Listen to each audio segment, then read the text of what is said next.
When digging into Michael Jane's past, we had found he had a number of run-ins with the law. And what stood out, Jane was arrested on 2 counts of attempted aggravated murder in the state of Oregon for attempting to cause not 1, but 2 separate head-on collisions with an Oregon State Police trooper. It's March 26, 2009. This recording is taking place inside a pre-book area of the Klamath County Jail. An in-custody interview with Oregon State Police. With me during this recording is Mr. Michael Aaron Jane. The day before this conversation, Michael Jane was driving in southern Oregon. Just before midnight, Jane was stopped on I-5 outside of the city of Ashland for speeding. The trooper noticed Jane was wearing body armor and went back to his car to call another trooper. According to the report, Jane took off at speeds of more than 100 miles per hour. Troopers lost sight of the car, but that's when Trooper Patrick Trippett got involved. Basically, my involvement began when you came back over 66. According to Trooper Trippett's report, he spotted Jane's vehicle shortly after midnight and pursued. After losing sight of Jane's vehicle, he wrote, "I observed a vehicle rapidly approaching in my lane of travel at a closing speed of 60 miles per hour. In an effort to avoid a catastrophic head-on collision, I turned my patrol unit hard to the right and slid off the asphalt roadway into the cinder gravel." So there's a lot of things going through my mind right now. Maybe there's going to be a pursuit. Maybe he's armed. Maybe he has less than friendly intentions for me. In this remote, heavily forested area, Trooper Trippett called for backup. He tried to locate the vehicle for the next 45 minutes. Taking it slow and easy, checking side roads, doing what I can to make sure I'm going home at the end of my shift. Okay? Trooper Trippett came across Jane's vehicle again around 1 a.m. Just as I turn onto that road, lights come on around the corner, and here comes my white four-door Honda passenger car and attempts to ram the front of my patrol car down. At the time that occurred... Don't you think if someone wanted to ram you, they would ram you? The report indicated Trooper Trippett pursued Jane for the next 20 minutes, reaching speeds of more than 100 miles per hour.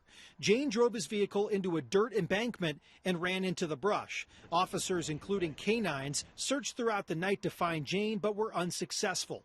The next night, Trooper Trippett was driving on the same highway when he came across Michael Jane walking along the road. Still wearing body armor, Jane was taken into custody at gunpoint. Just for confirmation, Mr. Jane. A few hours later, Are you aware that this conversation is being recorded? a conversation between Michael Jane and Trooper Trippett. How fast do you think you were going? I wasn't driving, I don't know how fast, so I was looking at the speedometer. Trooper Trippett tells Jane he saw him in the car. He had shoe prints from the scene to match the shoes he was wearing. And probably the most important charge that you'd be wanting to consider at this point would be 2 counts of attempted aggravated murder. What? Come on, man. Are you really going to throw that shit on me? I really am. You're a f***ing officer. It's probably a life sentence, dude. If someone wanted to ram you, you know, you would get rammed. You were concerned about me having a weapon and me wearing this body armor. Well, that vehicle will constitute a deadly weapon. Come on. Yeah, it's a deadly weapon if you freaking strike somebody with it. Michael Jane was convicted on felony attempted assault and felony possession of body armor. He was not convicted of attempted aggravated murder. Nobody had no intent of killing you, man. Michael Jane was sentenced to 3.5 years, but served 2.5 of that. The following year, in 2012, Jane was pursued by officers in Kansas, where he ended up stealing 2 vehicles, but was never taken into custody. Right now, Michael Jane remains in the Utah County Jail, charged with capital murder of Santaquin Police Sergeant Bill Hoosier. His next hearing is scheduled for June 18th. Brian Schnee, KUTV2 News. Can I grab your name? I'm a concerned citizen now. That man on the phone with a 911 dispatcher, Michael Jane, who's accused of hitting and killing a Utah officer back in May of this year. Yeah, in an exclusive to this investigation, we learned that Michael Jane called 911 before his alleged involvement with Sergeant Bill Hoosier. Now, Brian Schnee's been following this case extensively and shares the 911 call from that day. In the 911 call, you don't hear officers make a traffic stop on Michael Jane in Santaquin that day. However, you hear his voice beforehand, asking if troopers are responding to his call. Sunday, May 5th, 2024 at 5:54 a.m. 911, what is the address of the emergency? It's Interstate 15 North. There's a car driving very erratically. Okay, well, let me chance him. Almost crashed into a big rig. A man calling Central Utah Emergency Dispatch. It's I-15, mile marker 231. Okay, what are you reporting? There's a big rig. It's in distress. The voice you hear is Michael Jane, Okay. the man accused of hitting and killing Santaquin Police Sergeant Bill Hoosier with a semi-truck just moments after this call. All right, and what is your name? Concerned citizen. Can I grab your name? I'm a concerned citizen now. Yeah, that's the first one. Brent Jex, Executive Director of the Utah Fraternal Order of Police, listening to the 911 call for the first time. Okay, and what is your name? I wish to remain anonymous. Yeah, I've never heard that before from somebody calling to report in. Jane never gave his name to the dispatcher, but the conversation continued. Okay, and what is happening? There's members of the Hells Angels that are targeting a truck driver at exit 233. I remember that morning and we heard that there was a report of people on the back of the truck, but I hadn't heard that it was supposedly Hells Angels. Okay, and how many people are there? There's two. Okay, and are they on bikes? One of them was on the semi. And where is the other? He's in a car. It sounds like he came up with some concepts without knowing that Hells Angels don't ride in sedans. Hells Angels ride on motorcycles. Throughout the call, Jane repeatedly asks how soon troopers will arrive. How far is the trooper out, ma'am? We're sending them that way now. How far, ma'am? I do not know. Jane vaguely provides a description of a semi-truck and another car. Sir, can you tell me what the name on the semi is? Are you still there? At one point on the call, Jane doesn't answer the dispatcher for nearly 2 minutes. Where's the trooper, ma'am? He is on his way. Can you tell me what vehicle you are driving so they make sure they are looking at the correct semi? Just listening to the call by itself, I wouldn't put him as the driver of the semi. Now knowing what happened, what stands out from that call? Well, the rareness of the details. The dispatcher keeps asking Michael Jane for more information. Mile marker 239. He's coming up on mile marker 239. Okay, can you tell me what color vehicle you are driving?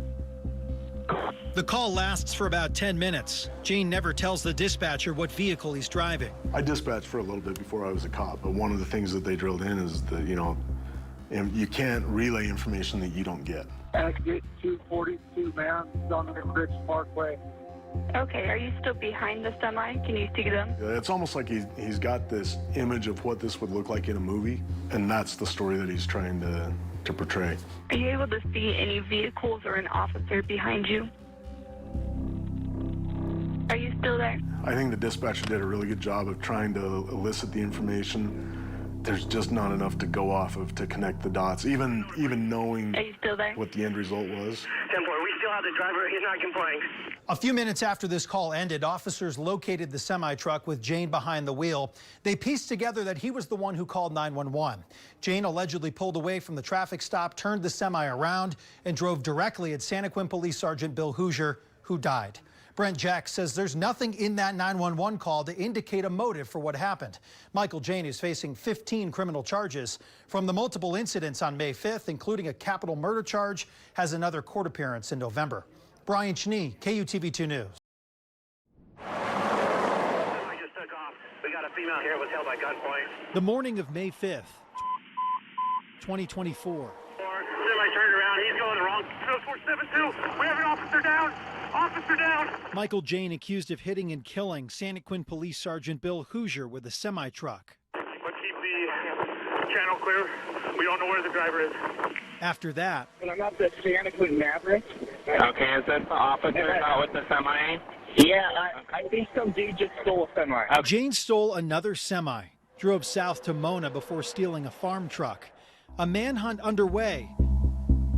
Where did Michael Jane go next? According to the police reports, he's accused of killing a police officer an hour and a half before he was at my house, right? Home surveillance video shows where. And people say, well, why your place? You're so random. Not really. He was out of gas. Just before 8 o'clock that morning. He picked the wrong house. Glass break sensors, entry sensors, cameras everywhere. A farm truck pulling up at the home of Jack Pate. Video shows a shoeless Michael Jane casing the house, looking into the garage. This guy was on a mission and he was in a hurry. He spent typically no more than about 5 seconds anywhere, except at the front door when he rang the doorbell. But after I saw the video with him at the front door, then I thanked God, literally, that I was not home. Jane goes back to the truck, and the video captures his next move. So you can see on the video, he comes up here and smashes in. All of this happening while Jack was in Salt Lake City. My phone gave me an alarm at 8:02 on Sunday morning. I was packing up, getting ready to leave the hotel, and it said the garage door was open. He called friends to check on his home and called police. Meanwhile, Jane backs the truck out, parks it, and he heads into the garage. And later on, when he entered the house, I said, hey, he's wearing my tall green rubber irrigation boots. Well, that's what he put on so he could kick the door open. For the next few minutes, Jane frantically combs the house. You didn't think this was maybe serious at first, I'm gathering. It looked serious, but it was so completely unusual. Cameras rolling, alarms sounding. I mean, I had never seen this many alarms and everything going off at once. Jane enters Jack's bedroom, pulling open drawers, and eventually makes his way into the upstairs of the home. The violation of one's personal space, I've heard people talk about it. It's real. After leaving and re-entering the home a few more times, Jane heads back to the garage, finds the keys to the truck, and smashes through the garage door, ripping it off its hinges. Why do people do things like this? You know, what's in their mind? You just don't know. From there, Jane hits the road, which resulted in a pursuit with police that ended outside of Vernal. Jack, who arrived at his home a few hours later, learned his truck was totaled. And when he was taken into custody, one of the officers here at the house showed me, say, here's our suspect. I said, he's still wearing my green boots. At the end of the day, oh yeah, my life was on the line. Now, what would he have done? I don't know. But what I would have done, I also didn't know. Jack was thankful he wasn't home when Michael Jane came knocking. You know, there's so many lessons to learn out of this. One is, how do you answer your door in this day and age? In the initial reports from police, they indicated that Jane stole a gun from Jack's house. However, Jack confirmed to me that none of his guns were taken that day. Regardless, the Utah County Attorney's Office now intends to seek the death penalty for the aggravated murder charge against Michael Jane. His next scheduled court appearance is coming up in November. Brian Schnee, KUTV2 News.